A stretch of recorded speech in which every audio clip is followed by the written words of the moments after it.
Assalamualaikum warahmatullahi wabarakatuh. Perkenalkan, nama saya Hirunisa dengan NIM 12102193055.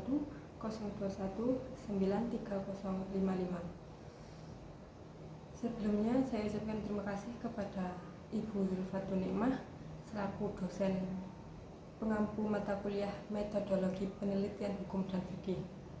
Di sini saya akan menerangkan tentang proposal penelitian yang telah saya lakukan yang berjudul Pengaruh Pernikahan di Bawah Umur Terhadap Keharmonisan Rumah Tangga, Analisis Studi Kasus di Desa Kemasantani, Kecamatan Gondang, Kabupaten Mojokerto. Yang pertama, latar belakang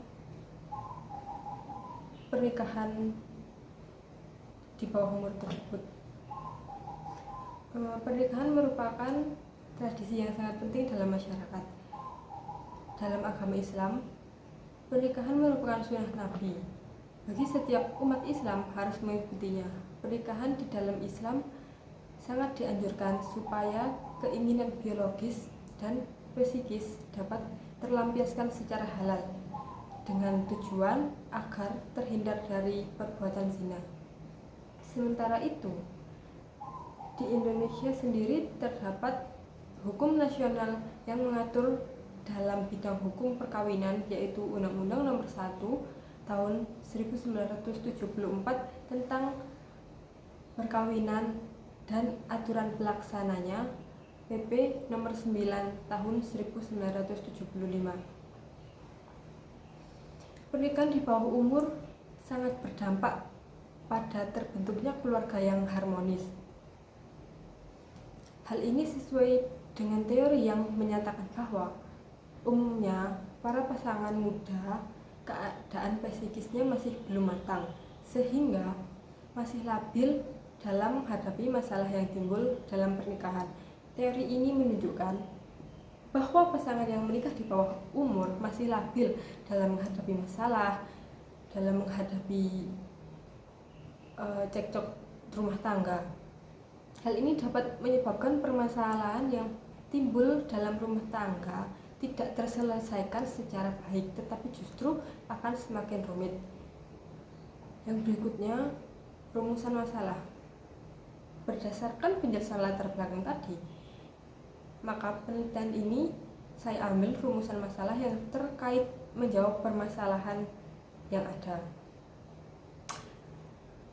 Rumusannya, bagaimana pengaruh pernikahan di bawah umur terhadap keharmonisan rumah tangga.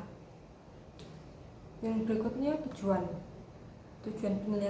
penelitian ini adalah untuk mengetahui pengaruh pernikahan di bawah umur terhadap keharmonisan rumah tangga di Desa Kemasantani, Kecamatan Gondang, Kabupaten Mojokerto tersebut. Yang berikutnya ada manfaat.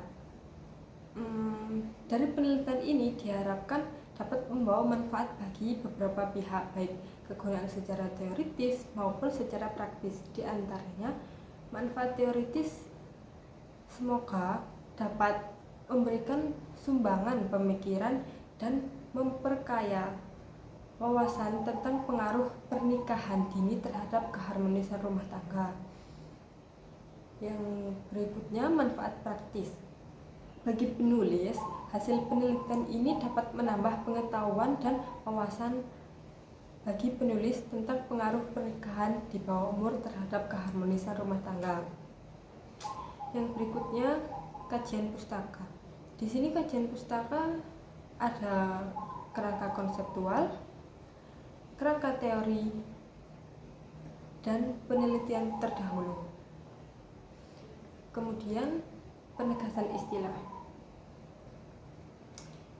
Penegasan istilah di sini ada dua, definisi konseptual dan definisi operasional. Saya pikir tidak perlu dijelaskan konseptualnya karena bisa memakan waktu lama. Langsung saja definisi operasional.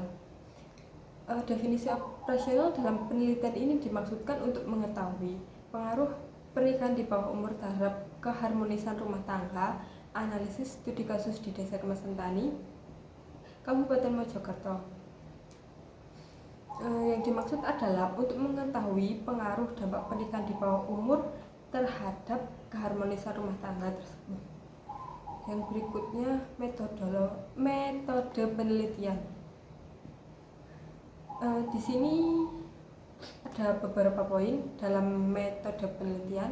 Yang pertama, jenis penelitian dan pendekatan penelitian. Jenis penelitian yang saya ambil merupakan penelitian lapangan dan menggunakan pendekatan penelitian kualitatif atau penelitian yang menghasilkan data deskripsi berupa kata-kata tertulis atau lisan dari orang-orang perilaku yang diamati dari pengamatan yang telah saya lakukan. Berikutnya lokasi penelitian. Penelitian ini dilakukan di Desa Kemasan Tani, Kecamatan Gondang, Kabupaten Mojokerto, terkhususnya di Dusun Ketanen. Selanjutnya, sumber data. Ada 2 jenis sumber data yang saya gunakan dalam penelitian ini. Yang pertama, data primer dan data sekunder. Data primer adalah data yang dikumpulkan oleh peneliti sendiri atau secara langsung dari lapangan, sehingga peneliti itu menjadi orang pertama yang melakukan penelitian. Sedangkan data sekunder kita mengambil dari pihak lain, mengambil dari jurnal, majalah, atau yang lain-lainnya. Yang berikutnya, teknik pengumpulan data. Di sini ada 3 teknik pengumpulan data. Yang pertama, observasi, wawancara, dan dokumentasi. Observasi di sini yang saya gunakan dalam penelitian ini adalah observasi partisipan, yaitu pengamatan yang dilakukan dalam melibatkan peneliti secara langsung di setiap kegiatan yang dijadikan sebagai objek penelitian. Yang kedua, wawancara atau interview, yaitu metode pengumpulan data dengan tanya langsung pada responden atau narasumber yang kita tanyai mengenai pendapatnya untuk informasi pernikahan tersebut. Berikutnya, instrumen penelitian.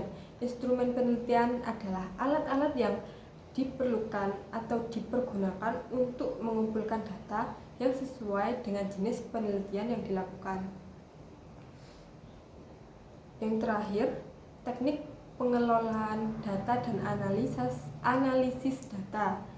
Setelah semua data terkumpul, saya melakukan analisis data karena teknik pengolahan data dan analisis yang telah digunakan dalam penelitian ini harus kita pilah-pilah terlebih dahulu agar nantinya menjadi data yang valid. Yang pertama, saya harus melakukan reduksi data.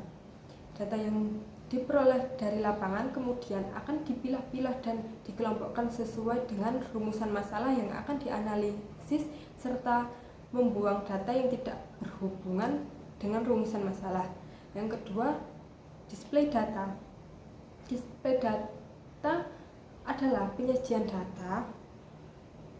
Caranya bermacam-macam, bisa menggunakan bentuk tabel atau diagram. Berhubungan penelitian ini adalah penelitian kualitatif, maka data yang diperoleh dari lapangan akan saya sajikan dengan bentuk naratif menggunakan paragraf biasa. Yang berikutnya, harus ada penarikan kesimpulan. Kesimpulan ini ditarik dari hasil penelitian di lapangan setelah dianalisis dengan teori yang dikemukakan di atas sesuai dengan rumusan masalah yang ada. Sekian penjelasan dari saya, kurang lebihnya mohon maaf. Bila ada tutur kata yang salah, mohon dimaklumi. Assalamualaikum warahmatullahi wabarakatuh.